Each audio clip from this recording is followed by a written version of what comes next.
제가 모사드에 적두 두고 이제 CIA 쪽도 일하면서 바이든 당시에 일을 했거든요. 미국과 이스라엘 정보기관 요원이었다는 이 40대 남성. 최근 경찰서에 난입했다 구속된 안모스입니다. 미군복과 캡틴 아메리카 복장을 하는 게 취미였습니다. 육군 병장 만기 제대했고 미군에는 입대한 적조차 없습니다.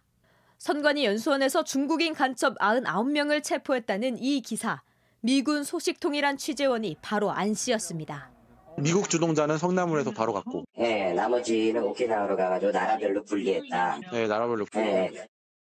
기자에게 상황을 구체적으로 설명했지만 실은 정보 접근권이 없는 일반인일 뿐입니다.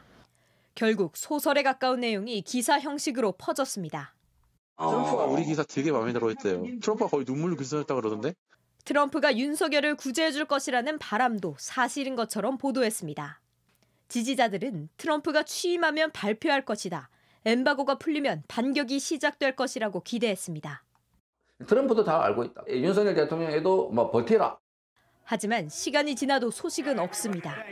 캡틴 아메리카 복장의 남성을 믿었던 매체는 이른바 트럼프 비밀 특사가 방한했다는 보도도 내놨습니다. 유진유라는 재미교품이다. 여러 유튜브 채널에 출연해 비밀 임무를 받았다고 밝혔습니다. 오다를 받았으니까는 오다가 명령 아니에요? 애들하면서 이제 그렇지. 신분이 밝혀졌잖아. 신분이 밝혀졌기 때문에. 한남동 관저에서 윤석열 대통령 측과 만났다는 이 남성. 과연 무슨 얘기를 나눴는지 물어봤습니다. 저 놀러 갔다 왔어요. 트럼프 대통령에게 윤석열 대통령 측의 상황을 전달해주고 이런 역할을 하신 것 같아서. 저 전화 끊습니다. 특사였다는 보도는 왜 나왔냐고 묻는 질문에도 손사래를 쳤습니다. 유튜브들이 너무 헷갈리게 보도를 한 거예요. 결국 아무 정보 없는 인물들의 이야기를 기사로 만들었을 가능성이 높아졌습니다. 그래도 사람들은 보고 싶은 것만 보고 믿고 싶은 걸 믿습니다. JTBC 신진입니다.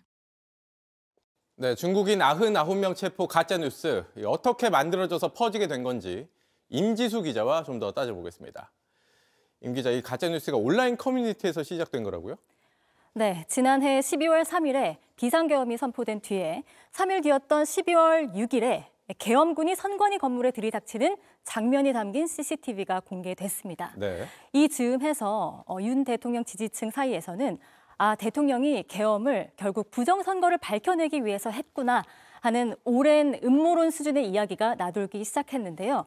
그런데 이틀 뒤인 12월 8일에 유명 온라인 커뮤니티 DC 인사이드에 글이 하나 올라왔습니다. 48시간이라는 머릿글을 달린 글들이 연재되기 시작한 건데 네.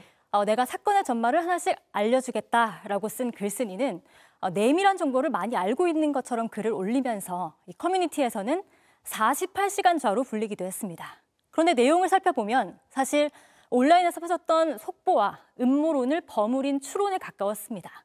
이 게시물 중에서는 중국 해커들이 이렇게 한국에 들어온다면, 머문다면 그 장소가 선관위 연수원일 것이다라는 취지의 글도 있었는데 이게 바로 중국인 간첩단 체포설의 원형이 된 것으로 보입니다. 네, 그러니까 이럴 수 있지 않을까 이렇게 추측해서 쓴 온라인에 쓴 글이 시작이었다는 겁니까? 네, 그렇게 보입니다. 12월 24일에요. 한 시사 주간지에 이런 기사가 나왔습니다. 선관위 연수원에서 실무자와 민간인 90여 명이 갇혀 있었다는 내용이었는데요. 네. 그러니까 계엄 상황 때문에 오도 가도 못했다라는 어떤 계엄 상황을 비판하는 기사였는데 이걸 정반대로 거꾸로 이용하는 세력이 나타납니다. 이른바 극렬 지지자 유튜버들을 중심으로 선관위 연수원 그리고 중국인 90명 같은 이 키워드들을 조합해서 구체적인 가짜뉴스를 퍼뜨리기 시작한 겁니다. 네. 들어보시죠. 그 90명이 누구냐라는 겁니다. 그 90명이 그들이 바로 중국이 키우고 키운 정예 해커 부대다. 그러니까 원래 온라인에서 좀 추측성으로 돌던 얘기에 살이 붙게 된 건데 이걸 보도까지 하게 되는 거잖아요. 이 스카이데일리라는 매체가. 네, 그렇습니다. 이 시기부터 스카이데일리의 보도가 시작됩니다. 처음에는 칼럼 형식으로 게재가 됐는데요. 중국인 해커 부대 의혹을 구체적으로 언급하면서 진상 규명돼야 한다라는 식으로 촉구하는 내용이었습니다. 극우 카톡방에서도 이 시기를 중심으로 이 가짜 뉴스가 다양한 버전으로 각색되면서 퍼져 나갔는데 어느 순간 중국인 90명이 99명으로 바뀌기도 했습니다. 그러면 이 숫자도 이렇다 할 근거는 없는 겁니까?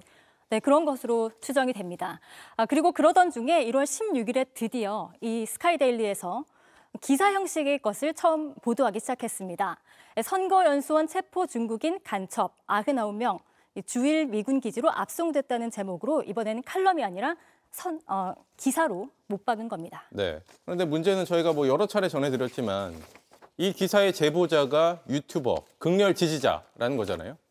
그렇습니다. 스카이데일리가 기사에서 미군 소식통이라고 인용했던 인물은 캡틴 아메리카 복장으로 유튜버 활동을 했던 안모 씨로 드러났는데요. 그는 온라인 커뮤니티에서 내가 정보를 수집했다고 스스로 밝힌 적도 있습니다. 통화 내용 들어보시죠. 네. 근데 혹시 공식적으로 비공식 구역으로든 뭐 SNS나 이런 데 나와 있는 소스가 없나요, 혹시? 미정글에 많이 올라오잖아요. 미국 정치 갤러리, DC에. 제 휴미트들이 거기다 인텔 올리고 있어요. 그래서 제가 확인하면 글 지우고 이런 식으로 해서. 그럼 결국에는 제보도 온라인 커뮤니티를 보고 했다라는 거겠네요. 그렇습니다. 네, 알겠습니다. 임지수 기자였습니다.